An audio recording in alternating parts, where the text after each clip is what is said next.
Indian police, इस नाम से हमें खाकी वर्दी में एक मोटे से आदमी के ख्यालात आने लगते हैं, लेकिन अब नहीं आएंगे। इस वीडियो को देखने के बाद इंडियन पुलिस के लिए आपके परसेप्शन बदलने वाले हैं। नाम है सचिन अतुलकर, उम्र 34 साल, पेशे से आईपीएस और अभी उज्जैन में एसपी की पोस्ट पर तैनात हैं। लेकिन बॉडी के मामले में सलमान खान, जॉन इब्राहिम, ऋतिक रोशन तक पानी भरते हैं। बंदा 1.5 घंटे तक जिम में पसीना बहाता है और इसकी सोशल मीडिया फैन फॉलोइंग देख के आपके दांतों तले उंगलियां दब जाएंगी।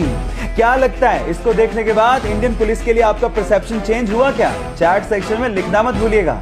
एक बार एक ट्रैक्टर मैन्युफैक्चरिंग कंपनी के ओनर ने फरारी खरीदी। उस फरारी में कई उन्हें क्लच में प्रॉब्लम्स नजर आई, जिसकी शिकायत उन्होंने डायरेक्टली फरारी कंपनी के मालिक एंजो फेरारी को कर दी।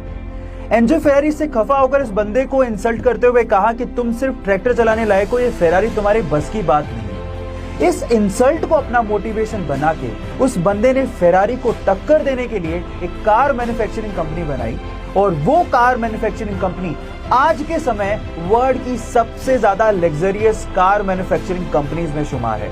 Yes, I am talking about Lamborghini, और फाउंडर का नाम था फेरुशियो लैम्बोर्गिनी। गाइस, यहाँ सीखने लायक बात यह है कि जब कोई आपकी इंसल्ट भी कर देना तो उसको पॉजिटिवली लेकर अपने लेवल को उस हद तक लेके जाओ जहां पर दुनिया आपको सलाम करे।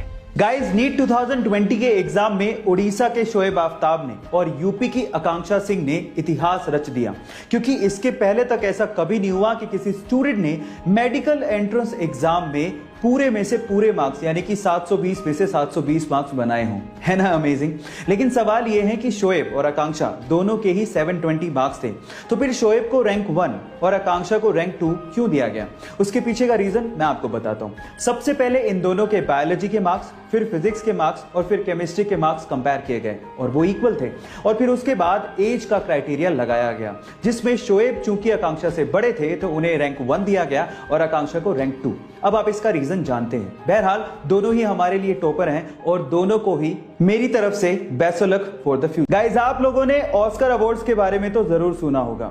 पूरी ही दुनिया की फिल्म इंडस्ट्री में ऑस्कर अवार्ड को सबसे बड़ा अवार्ड माना जाता है। अब इसी के बारे में मैं आप लोगों को एक बहुत ही इंटरेस्टिंग फैक्ट बताने वाला हूं।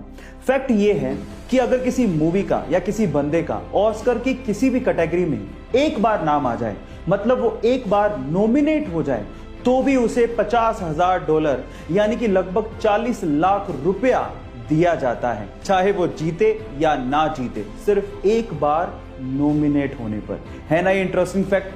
क्या ये इंटरेस्टिंग फैक्ट इसके पहले तक आपको पता था? और अगर नहीं पता था, राजीव गांधी जब इंडिया के प्राइम मिनिस्टर थे तो वो चाहते थे कि हमारा देश 21वीं सदी का देश बने, लेकिन ये तभी पॉसिबल था जब हमारे पास सुपर कंप्यूटर जैसी टेक्नोलॉजी होती, जो कि उस समय सिर्फ यूएस जैसे विकसित देशों के पास ही थी। तो वो यूएस गए और वहां के प्रेसिडेंट को कहा कि आप हमें ये टेक्नोलॉजी प्रोवाइड कीजिए, लेकिन वहां के प्रेसिडेंट ने साफ मना कर दिया। जब वो भारत वापस आए और भारतीय वैज्ञानिकों को संबोधित कर रहे थे तो वो लिटरली रोने लगे और कहा कि मेरा सपना अधूरा रह गया। तब यहाँ के साइंटिस्ट लोगों ने कहा कि आप हम पे भरोसा क्यों नहीं करते, आप हमें फंड दीजिए, हमें मदद कीजिए, हम आपको सुपर कंप्यूटर बना के देंगे। उसके बाद सीडेक जैसी संस्था ने 3 साल की कड़ी मेहनत के बाद भारत को अपना पहला सुपर कंप्यूटर दिया, जिसका नाम था परम 8000।